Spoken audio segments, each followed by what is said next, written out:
बिस्मिल्लाहिर्रहमानिर्रहीम। अस्सलाम वालेकुम। कैसे हैं डियर स्टूडेंट्स। अब हम क्लास 9th की मैथमेटिक्स से स्टार्ट करेंगे। इस वीडियो में हम देखेंगे कि आपने इस पूरी बुक के अंदर 9th मैथमेटिक्स में आखिर क्या पढ़ना है। जब आपको ये पता लग जाएगा कि आपकी पूरी बुक का क्या कंटेंट है, उसमें आप क्या पढ़ने वाले हैं, तो आपको ज़हनी तौर पर पहले से तैयार होंगे कि ये चीज़ें हमारी बुक में मौजूद हैं और हमारा ये टारगेट है और यहाँ तक हमने अपना टारगेट कवर कर लिया है। तो आपकी इस बुक के अंदर टोटल 16 चैप्टर्स मौजूद हैं जो कि मैथमेटिक्स की मुख्तलिफ ब्रांचेस से मिलाकर बनाए गए हैं, जिसमें यूनिट 1 और 2 अर्थमेटिक पर है, यूनिट 3 से यूनिट 8 में अलजबरा पढ़ेंगे आप, यूनिट 9 से यूनिट 15 में ज्योमेट्री और यूनिट 16 में एनालिटिकल ज्योमेट्री मौजूद है। अब इन चारों ब्रांचेस के अंदर क्या क्या चीज़ें आपने पढ़नी है। अब देखें, जब भी हम कोई गेम खेलते हैं, जैसे मिसाल के तौर पर क्रिकेट हम खेल रहे हैं, तो उसके लिए हमें कुछ ऑब्जेक्ट्स चाहिए पहले, जैसे बैट चाहिए, बॉल चाहिए, विकेट चाहिए, ये ऑब्जेक्ट्स हमें चाहिए। इसी तरह इन तमाम ब्रांचेस के लिए हमें ऑब्जेक्ट्स चाहिए होंगे। अर्थमेटिक के जो ऑब्जेक्ट्स हैं वो हम लेंगे नंबर्स। मैंने यहाँ पर मुख्तलिफ़ तरह के नंबर्स लिखे हुए हैं, जैसे एक 2, -53, फ्रैक्शन में एक नंबर लिया हुआ है 1/2, डेसिमल में नंबर है 0.8993। ये मुख्तलिफ़ तरह के नंबर्स मैंने यहाँ पर लिखे हुए हैं। तो कौन कौन से नंबर्स हमारे पास मौजूद होते हैं, उनको किस तरह से हमने समझना है, कौन कौन सी टाइप से नंबर्स की, वो तमाम चीज़ें हम अर्थमेटिक में पढ़ेंगे। अब ऑब्जेक्ट्स हमारे पास आ चुके हैं, यानी कि क्रिकेट खेलने के लिए हमने बैट, बॉल, विकेट सारी चीज़ें हमने इकट्ठा कर ली हैं। इसके बाद बात आती है कि हमने गेम के रूल्स तय करने हैं, असूल बनाने हैं कि किस तरह खिलाड़ी आउट होगा, कौन बैटिंग करेगा, कौन बॉलिंग करेगा, हमने ये रूल्स बनाने हैं। तो इन रूल्स के लिए हमने मैथमेटिकल ऑपरेशंस या अर्थमेटिक ऑपरेशंस बनाए हैं। जैसे यहाँ पर मैंने 4 ऑपरेशन लिखे हैं, एडिशन, सब्ट्रैक्शन, मल्टीप्लिकेशन और डिवीज़न। इनको किस तरह से हमने इस्तेमाल करना है, हम इन नंबर्स को लेकर इन ऑपरेशंस को इस्तेमाल करेंगे और हम रूल्स भी डिफ़ाइन करेंगे इन ऑपरेशंस के साथ। अच्छा, आप पिछली क्लासेस में ये तमाम ऑपरेशंस पढ़ चुके हैं। मैं उस मालूमात का तो इस्तेमाल करूँगा ही सॉल्व करवाने के लिए, लेकिन आपका अब सोचने का अंदाज़ बदलना है इन ऑपरेशंस को लेकर। उसकी सबसे अहम वजह यह है कि मैं चाहता हूँ कि मैंने आगे जो भी काम करना है उसके लिए मैं उसूल बनाऊँ और उन्हीं उसूलों पर हम कायम रहें। जैसे प्रॉपर्टीज़ ऑफ रियल नंबर्स आप पढ़ेंगे चैप्टर 1 के अंदर, उन्हीं प्रॉपर्टीज़ को इस्तेमाल करते हुए कुछ शॉर्टकट्स हम बनाएंगे और लॉज बनाएंगे। जैसे इसको हम लेकर चलेंगे, इन्हीं से लॉज बनाएंगे, फिर इन्हीं लॉज को इस्तेमाल करके मुख्तलिफ़ चीज़ें हम साबित करेंगे, प्रूफ करेंगे और प्रूफ करने के बाद हम शॉर्टकट्स बनाएंगे। तो मैं चाहता हूँ कि हम उसूलों के मुताबिक सारी चीज़ें साबित करें और उसी के दरमियान हमारी डिस्कशन रहनी चाहिए। मिसाल के तौर पर अगर आप ऑपरेशन में देखें, यहाँ पर माइनस साइन मौजूद है, इसी तरह से यहाँ 53 के साथ भी माइनस साइन मौजूद है। दोनों जगह सेम सिंबल है माइनस का, लेकिन जो इस्तेमाल है दोनों का वो बहुत ज़्यादा मुख्तलिफ है। ऑपरेशन में जो माइनस लिखा हुआ है, इसको एक लेफ़्ट पर नंबर चाहिए और एक राइट पर नंबर चाहिए, तब इसका मतलब बनेगा। ये इन दोनों नंबर्स को हल करेगा और जो इस गेम का उसूल है वो ये है कि रिमेनिंग आपको बता देगा कि कितना बचा है हमारे पास।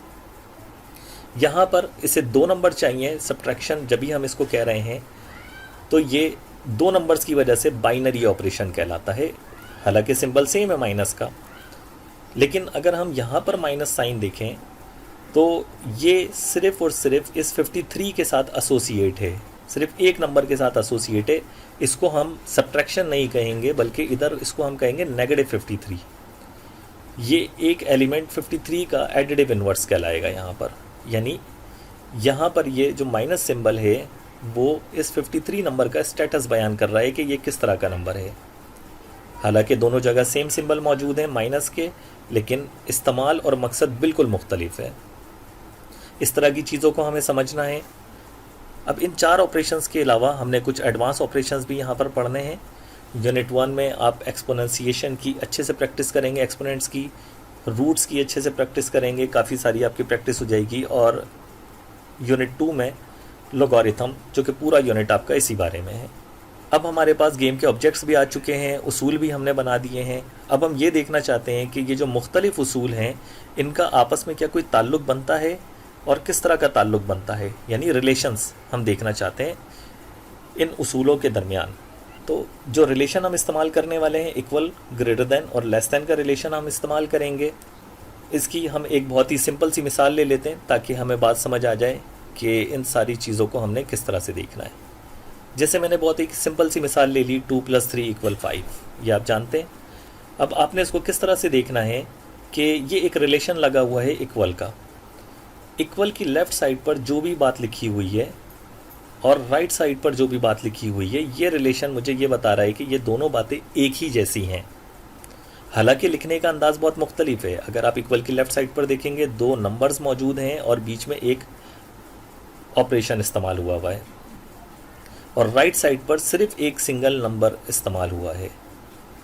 दोनों लिखने के अंदाज़ बहुत मुख्तलिफ हैं, लेकिन इनका जो ताल्लुक़ बनता है आपस में इक्वल की दोनों साइडों का, वो बराबरी का ताल्लुक़ बनता है। तो यहाँ आपने मैथमेटिकल ऑब्जेक्ट्स भी देख लिए, ऑपरेशन भी देख लिया और उनके दरमियान ताल्लुक़ भी देख लिया। तो इस तरह की चीज़ें हम पढ़ने वाले हैं अर्थमेटिक के अंदर। अब अलजबरा में देख लेते हैं क्या चीज़ें हमारे पास आएंगी। मैं यही सेम मिसाल ले लेता हूँ, 2 + 3 = 5। अगर मैं इन नंबर्स की जगह कोई भी इंग्लिश अल्फ़ाबेट इस्तेमाल कर लेता हूँ, ABC, XYZ, किसी एक या एक से ज़्यादा नंबर की जगह, तो वो अलजबरा की प्रॉब्लम बन जाती है। इसका मतलब ये है कि अलजबरा के लिए ऑब्जेक्ट्स यही रहेंगे, ऑपरेशंस भी यही रहेंगे, स्टेटमेंट भी वही रहेंगे। सिर्फ एक एडिशनल चीज़ आ गई कि नंबर्स को, किसी एक नंबर को या एक से ज़्यादा नंबर को हमने वेरिएबल से रिप्लेस कर दिया, यानी उस जगह पर मैंने एक अननोन डाल दिया। तो अलजबरा की ये प्रॉब्लम बन जाती है इस तरह कि सिर्फ आपने किसी नंबर की जगह पर एक वेरिएबल डाल दिया है। आप एक वेरिएबल भी इस्तेमाल कर सकते हैं, एक से ज़्यादा वेरिएबल्स भी इस्तेमाल कर सकते हैं। यहाँ पर x और y 2 वेरिएबल्स इस्तेमाल किए हैं हमने, और हमारा टारगेट ये होगा कि इसके हम आपस में ताल्लुकात जानें कि जैसे मिसाल के तौर पे इस इक्वेशन में x की जगह क्या होना चाहिए, तो ये रिलेशन जो है वो करेक्ट हो जाए। तो हम जानते हैं x की जगह अगर हम 2 रिप्लेस करेंगे तो ये दोनों साइडें बराबर हो जाएंगी। अगर हम इस रिलेशन की बात करते हैं, x + y = 5, x 1 कर दूँ, y 4 कर दूँ, तब भी ये सही रहेगा। x 2 कर दें, y 3 कर दें, तब भी ये करेक्ट रहेगा। x 0 कर दें, y 5 कर दें, तब भी ये करेक्ट रहेगा। यानी इनफाइनाइट आंसर्स हैं अगर एक इक्वेशन में 2 वेरिएबल्स हम डाल देते हैं। अगर एक इक्वेशन में एक वेरिएबल होगा तो एक ही आंसर आएगा हमारे पास। इस तरह की चीज़ें हमने अलजबरा में पढ़नी है। सिर्फ़ और सिर्फ वेरिएबल डालने से ये एक बहुत ही वसी तरीन सब्जेक्ट बन जाता है। तो ऑब्वियस है कि पहले हमें अर्थमेटिक पढ़ना पड़ेगा, उसके बाद ही अलजबरा की बारी आएगी। इसी वजह से इसको अर्थमेटिक के बाद रखा गया है। अब ज्योमेट्री में हम देख लेते हैं क्या क्या ऑब्जेक्ट्स हैं होते हैं हमारे पास। पॉइंट, लाइन, सर्कल, ट्रायंगल, ये तमाम हमारे पास जितने भी हैं ज्योमेट्रिक ऑब्जेक्ट्स, इन सब को हम ज्योमेट्री में स्टडी करेंगे। और जो ताल्लुक़ हमने डिस्कस करना है, यहाँ पे पढ़ना है, वो अगर बहुत सारे पॉइंट्स हैं तो उन पॉइंट्स का आपस में क्या ताल्लुक़ है, लाइन का लाइन के साथ क्या ताल्लुक़ है, यानी ज्योमेट्रिक ऑब्जेक्ट्स का आपस में ही क्या ताल्लुक़ है और एक दूसरे के साथ क्या ताल्लुक़ है। पॉइंट का लाइन के साथ क्या ताल्लुक़ बन रहा है, सर्किल का ट्रायंगल के साथ, ट्रायंगल का सर्किल के साथ। ये डिफरेंट रिलेशंस हमने यहाँ पर ज्योमेट्री में पढ़ना है। अच्छा, आपकी बुक के अंदर यूनिट 9 से लेकर यूनिट 15 में सिवाय यूनिट 13 के तमाम इन यूनिट्स में ज्योमेट्री के थ्योरम्स हैं। यूनिट 13 में आपने प्रैक्टिकल ज्योमेट्री करनी है, यानी कंपास और प्रोटेक्टर लेकर आपने ट्रायंगल्स बनाने हैं। तो आपकी क्लास 9th की बुक में जो भी थ्योरम्स हैं ज्योमेट्री से मुतालिक, या तो वो ट्रायंगल से मुतालिक हैं या पैरेललोग्राम से मुतालिक हैं। क्लास 10th के अंदर सर्किल से मुतालिक थ्योरम्स पढ़ेंगे आप। अब ये बात हमें यहाँ तक समझ आ गई है। अब एनालिटिकल ज्योमेट्री समझने के लिए आप इस तरह समझ सकते हैं कि अगर आप सिर्फ और सिर्फ ये एक्स एक्सिस और वाई एक्सिस बना देते हैं, मिसाल के तौर पे 2 लाइनें परपेंडिकुलर खींचकर इन पर नंबर्स डाल देते हैं, तो ये एनालिटिकल ज्योमेट्री बन जाती है। यानी इसको हम कहते हैं कोऑर्डिनेट सिस्टम। कोऑर्डिनेट सिस्टम पे जब भी हम स्टडी करते हैं तो वो एनालिटिकल ज्योमेट्री होती है। अब इसका मकसद क्या होता है, मिसाल के तौर पे आपके पास कोई अलजबरा की इक्वेशन है, उससे आप एक टेबल बनाते हैं, और टेबल बनाने के बाद जो पॉइंट्स आपके पास यहाँ पर बन के आएंगे उनको आप इस कोऑर्डिनेट सिस्टम पे बनाएंगे। तो या तो वो स्ट्रेट लाइन बनेगी या पॉइंट, सर्किल, ट्रायंगल, कुछ भी बन सकता है।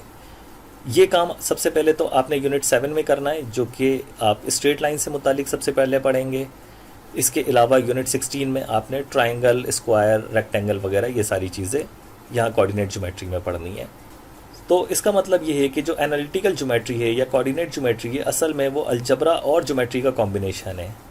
यानी आप अलजबरा की इक्वेशन से ज्योमेट्रिक ऑब्जेक्ट्स बनाते हैं और उसको स्टडी करते हैं। और उसका तरीक़ेकार क्या है कि आप अलजबरा इक्वेशन से टेबल बनाएंगे और टेबल से जो भी पॉइंट्स आपके पास आएंगे उससे ज्योमेट्रिक ऑब्जेक्ट बनाएंगे इस कोऑर्डिनेट सिस्टम में। तो ये आपकी एनालिटिकल ज्योमेट्री हो गई, यानी ये कॉम्बिनेशन है अलजबरा और ज्योमेट्री का। तो ये आपका एक ओवरव्यू है जो कुछ आप पूरी बुक में पढ़ने वाले हैं।